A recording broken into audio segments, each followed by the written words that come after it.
కొమరమి ఆసిఫాబాద్ జిల్లా కెరమేరి మండలం హట్టి ఆశ్రమ పాఠశాల నుండి ముగ్గురు విద్యార్థులు పరారయ్యారు. 6వ తరగతి చదువుతున్న పెందూరు హనుమంతుతో పాటుగా 5వ తరగతి చదువుతున్న మెస్రం రాము, ఆత్రం రామ్షా అనే విద్యార్థులు పాఠశాల నుండి పారిపోయారు. ఘటనపై ప్రిన్సిపల్ను వివరణ కోరగా విద్యార్థులు పరారీ విషయం తనకేమీ తెలియదు అంటూ నిర్లక్ష్యం సమాధానమిచ్చారు. సంఘటనతో పాఠశాలలో పర్యవేక్షణ లోపం ఎంతగానో ఉన్నట్లుగా స్పష్టమవుతుందని తల్లిదండ్రులు అంటున్నారు.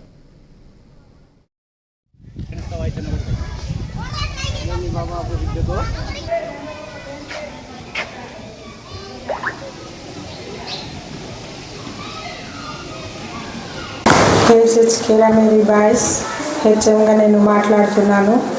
మా ముగ్గురు పిల్లలు పారిపోయారని న్యూస్ రావడం ఏమంటే సార్ మార్నింగ్ వెళ్ళిపోయారని పిల్లలతో నేను తెలుసుకున్నాను. సో వాళ్ళ పేరెంట్స్కి వర్కర్లను పంపించి మరి వాచ్మెన్ తోటి నేను కూడా ఫోన్ల ద్వారా వాళ్ళ పేరెంట్స్కి వాళ్ళ గ్రామానికి నేను ఇన్ఫర్మేషన్ ఇస్తాను. ఆ ముగ్గురు పిల్లలని ఖచ్చితంగా నేను హాస్టల్కి వచ్చేటట్టు చేస్తాను సార్. నేను ఇప్పుడు వర్కర్స్ని నేను పంపిస్తాను సార్ ఇప్పుడు స్కూల్ నుండి. అయితే వాళ్ళు ఖచ్చితంగా వచ్చేటట్టు ఇప్పుడు నేను చేయగలను సార్.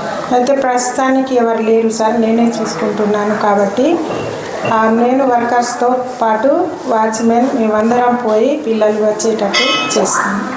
వాళ్ళ ఊరికి వెళ్ళిండ్రా మరి మధ్యలో ఎక్కడైనా ఉన్నారా అనేది నేను తెలుసుకుంటాను సార్. నిర్లక్ష్యం అని కాదు సార్, నిర్లక్ష్యం అయితే కాదు. నేను ఇక్కడే ఉన్నాను హెడ్ క్వార్టర్స్లో. కాబట్టి నేను ఖచ్చితంగా పిల్లలు ఎక్కడైనా తెలుసుకొని స్కూల్కి వచ్చేటట్టు చేస్తాను. కాంగ్రెస్ పార్టీ నాయకులు లోకా ప్రవీణ్ రెడ్డి